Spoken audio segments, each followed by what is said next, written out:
My daughter has kindly allowed us to use her Google Classroom as an example. And the reason we're using hers is she's in middle school. So what we're going to look at is if your child is in elementary school, their page, their classroom is probably going to look a lot less complicated with maybe only one or two of these tabs here or these smaller pages.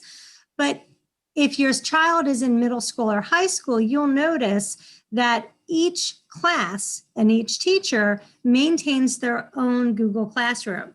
So if you think of it from a school perspective, my daughter starts in homeroom. Then period 1, she goes to English. Period 2, she has science. Period 3, gym, and so on.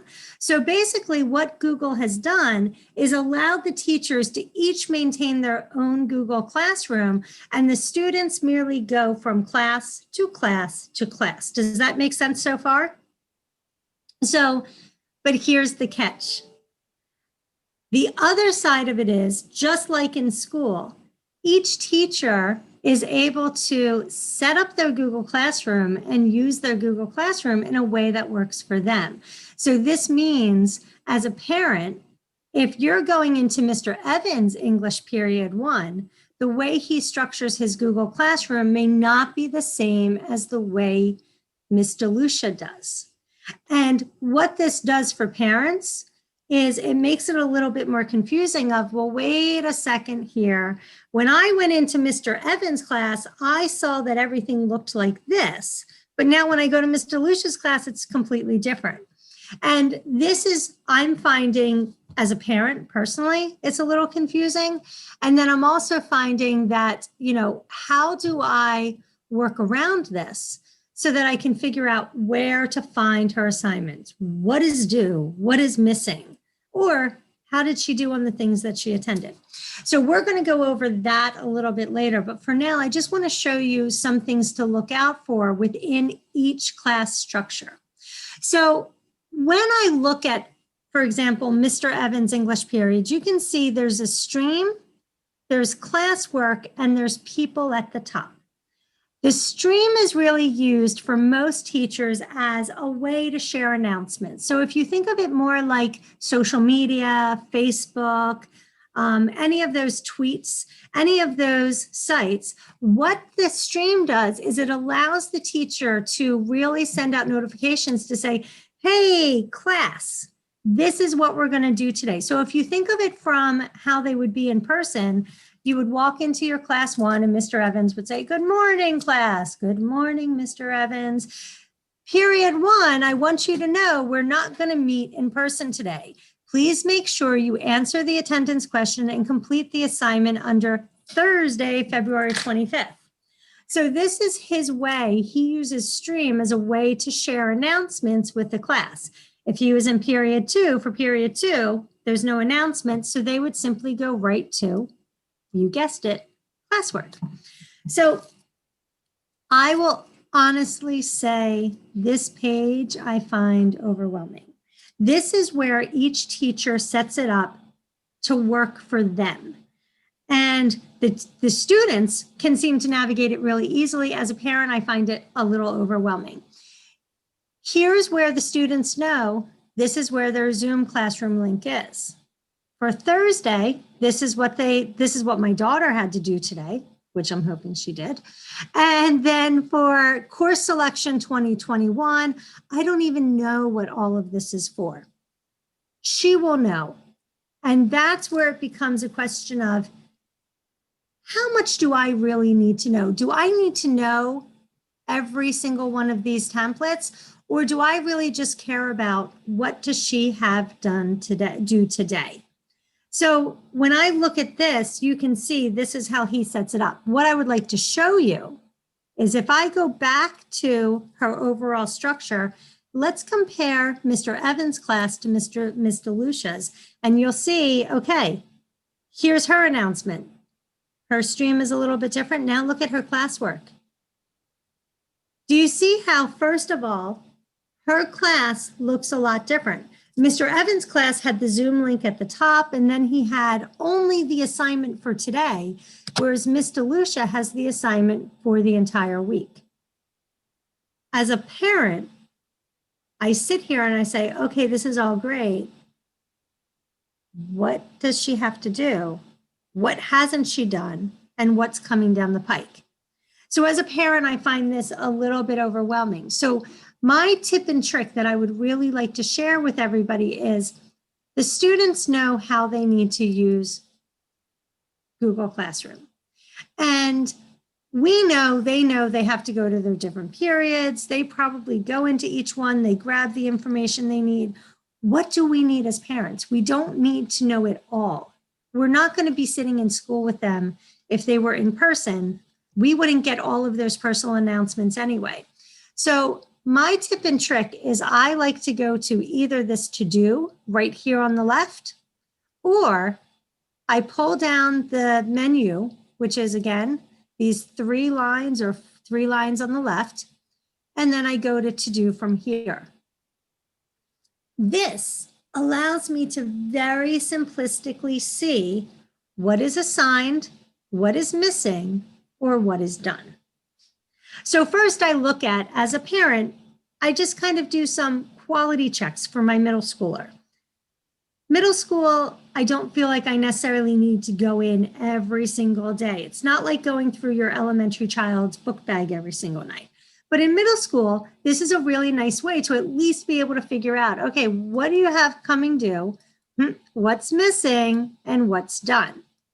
So for my elementary child, then that's where I'm going to be a little bit more on top of it. And I will admit, for both of our children, we check their work every single day to make sure that everything that is assigned and due is done. Everything that is missing should be completed. And then we even sometimes do quality checks, because if I notice that their grades are slipping, I want to know why. So we're going to go over that as well. So in here, I'm looking at assigned right now. And when you can see these are no due dates. So, oh, look, apparently I have homework. So we will take a look at the parent homework as well. But now when I go to this week, you can see the good news is this week shows up as 0. There's nothing that she has assigned for this week that isn't completed. I do see that Miss Scaneri, her Italian teacher, posted something that is due today for Italian. So that's where tonight, as soon as we get off this call, I'll say to her, okay, can you explain to me, this needs to be done by midnight. How are you going to get it done? So now this is where I can actually see, okay, for the no due date, I'm going to look through and see which one is actually homework assignment and which one is just something that maybe she should do at some point. Trying new things is hard. As a counseling, something that her counselor, which every grade in Hamden has a grade counselor. So this was assigned to all of grade 8. So I would look at this as a parent and say, okay, well, maybe this is an optional assignment, but it seems like it's something that would be worth doing. So this is where I would go to her and say, you know what, Rosalie, by Monday, I want to see this done. So this allows me to be really a partner with the teacher, so that this way I can reinforce and know what is going on, and I can help her make it and get it done. Does that make sense? Or are there any questions at this point? Good. You can just do a thumbs up or. Oh, Perfect. Okay, excellent. So one of the things that I found very, very helpful is to immediately look at what is missing. Ooh, a Ruby Bridges movie questions. It appears like that is missing, and that was actually due last night at midnight. So what I would do is I would right click and go into open it in a new tab. And then what that does is it allows me to always go back to the original to do, but you can see I've now opened it in a new tab, and I can see, okay, here's the assignment. Please fully answer and submit the attached questions for a homework pass. Oh my gosh, why would she not do this? So now, because it says optional. It says optional, but that's again, that's where the question is, but you could have gotten a homework pass. Why would you not do that for a homework pass? And to learn about Ruby Bridges, come on, it's a good lesson. So now this is where I would ask her to, okay, so why would you not try to do this? Because it seems like an easy assignment and a good lesson. But again, this allows me as a parent to become more engaged in her learning and figure out, okay, where is she trying to slide by? And where do I want to step in to say, no, no, no, this is something that I really want you to do. And this is something that I really want her to do. So that's how you find the missing assignments. This is so huge because so many times, especially from our younger students, we hear, oh no, I already did my homework. Oh no, it's already done. And then we go into missing. And I'll tell you, in the beginning of the year, this was a huge help for me to realize, wait a second, no, you have all these assignments you told me you did, but you actually didn't. Here's the catch. As we started learning how to find the missing assignments in the missing category, they got smarter and learned how to submit blank work so that it would show up in done when it actually was not done. And so that's where the other thing that I want to share with parents is to know, if you're looking in PowerSchool, and that's the key, is not all the answers are going to be in Google Classroom, but really it's learning how to work the two platforms together to do a cross-reference. And my daughter has also already told me that I can share all of this. So I do want to preference that, I would not share this if she had not already said it. So when I go in here, this is where one of the warnings is that in STEM Academy, it's going to show up as she has 0 out of 50. The reality is that these were just assigned. So the reality is most likely the teacher simply hadn't assigned or hadn't graded the work yet. So as a parent, my immediate reaction is to look and say to my daughter, why did you get a 0 out of 50? And then it's like, no, no, no, the teacher simply hasn't graded it yet. So you can't live by PowerSchool alone. You have to look and see, okay, if I have a question about an assignment in PowerSchool, how do I cross-reference it to Google Classroom? So that's what I'm going to show you next. So looking at this assignment, I can see, okay, she has a Edpuzzle, which is showing up as missing here, but we just looked. And when we just looked in her to-do, you saw as well as I do, she didn't have any missing assignments. So what I'm going to do is I'm going to look at this assignment and I'm going to see that it's for February 17th and it has to do with fingerprints. February 17th, fingerprints. I'm going to go back to do, and it obviously is not in missing. So I'm going to go back to done and I'm going to say, let's view all. This is way too confusing. There are way too many classes. There's Evans, there's DeLucia. I only want to look at her STEM class. So I'm going to go down to STEM. And just to show you again how I got that, at the top, it says all classes. I'm going to hit the down arrow and I'm going to find the class that I'm first right now concerned about. I'm concerned about STEM and finding that February 17th. Right away, boom, I only have the STEM assignments. Now, I'm going to go to last week. Look at this. Her Edpuzzle is right here. It's a 90. So now I can kind of take a breather, not lash out at my child, because while it says missing here, what is happening is the reality is teachers can also only do so much. The teacher simply hasn't updated this with her grade. But here I can confirm, yes, she did actually do it. I will also be 100% honest and transparent and completely admit that my child is not perfect. And while, yes, in this case, her class schedule said it was missing and she had a 0, but in fact, she does have a 90. It just hasn't been entered yet. there have been times that I have noticed for both my children when they entered some of the information in, for example, history. I know my child struggles with history, which we all have our tough subjects. My daughter's is history. When I looked at some of her assignments, what I found is that I'm going to look for one that has more of more writing involved. Gold Rush. Okay, here is an assignment that she had done earlier in the week.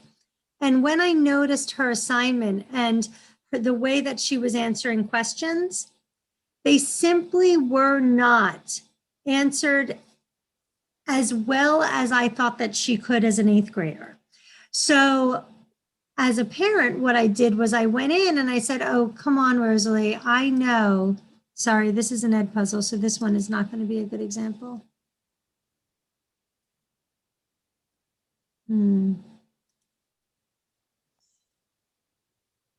Oh, sorry, the California Gold Rush. Sorry, that was the assignment that I had her. I decided she needed to redo it.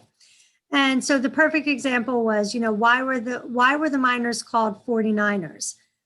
All the information she needs is actually in the assignment and in the reading that the teacher had.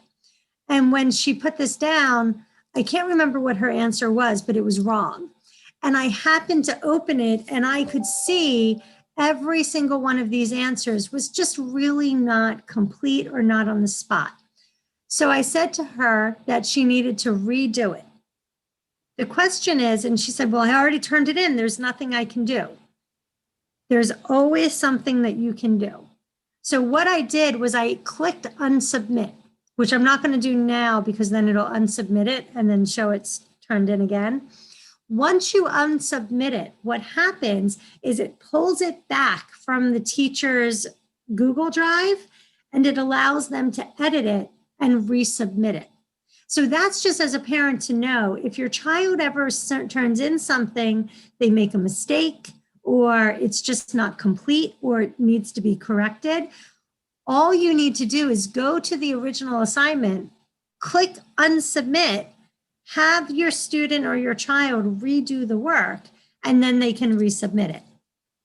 I do preface this with, I do tell my daughter that if I make you redo an assignment because it wasn't up to par, it's possible your teacher will not accept it late and you're still going to get a 0.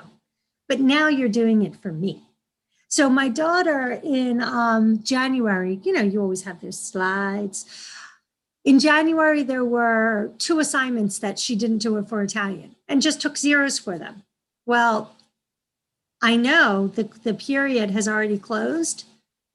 I'm still going to have her redo them because I want her to learn, no, you were supposed to do them. You still need to do them. So that's where it's one of these, okay, sometimes the teacher still may not grade it, but at least your child's learning to be responsible and be held accountable. Does that make sense? Perfect. So that's basically what we wanted to show you today, is really going to those 3 bars and going down to do. As a parent, I find this is the page that allows me to really understand what is her current assignment. And it doesn't even show just today. If I close that, you can see it could show me if she has any reports due in next week or book reports due or research projects. The teachers are able to assign it as far out as she likes. She has no assignments coming due. I can also look at missing, which is wonderful for okay, every week. Do you have any missing assignments going into the weekend? Because if so, guess what you're doing this weekend? And then done is really my place where I can start really supporting her. If I see in one of her, according to PowerSchool, that some of her grades are slipping, now I can look and see, okay, tell me, where is this assignment and why is it not showing up in PowerSchool? It is very possible the teacher just hasn't entered it yet. But again, having the ability as a teacher or as a parent to be able to search out which class I want to look at and to go back and figure out, okay, wait a second. Why did she get a 0? Oh, she didn't. She actually got a 90 and he just didn't enter it. As a parent, that allows me to be a little bit more engaged and also have an idea of where my child is struggling, where I might need to be able to help her a little bit more. Or in the case of social studies, where I have to say to her, listen, that's not my strong point either. You need to go back and talk to your teacher. You need to build that relationship with your teacher. So how are you going to ask her for help? For my son, who's a little bit younger, the elementary teachers all have office hours. So at 12:45 p.m., he needs to be checking in if his assignments aren't done with either Mr. Mossmer or Mr. Costa to say, I don't understand what I'm supposed to do. So this way, I'm not replacing the teacher. Parents aren't supposed to replace the teachers, but I do like to be a partner to my teacher. And Google Classroom, knowing how to find their assignments, how to understand what's missing, or even to be able to do a quality check, I feel that helps me be able to not only support my child, but also support the teacher. So this way I can say, oh yeah, I can see where Rosalie did not answer that as well as she could have. Let's try to do that again.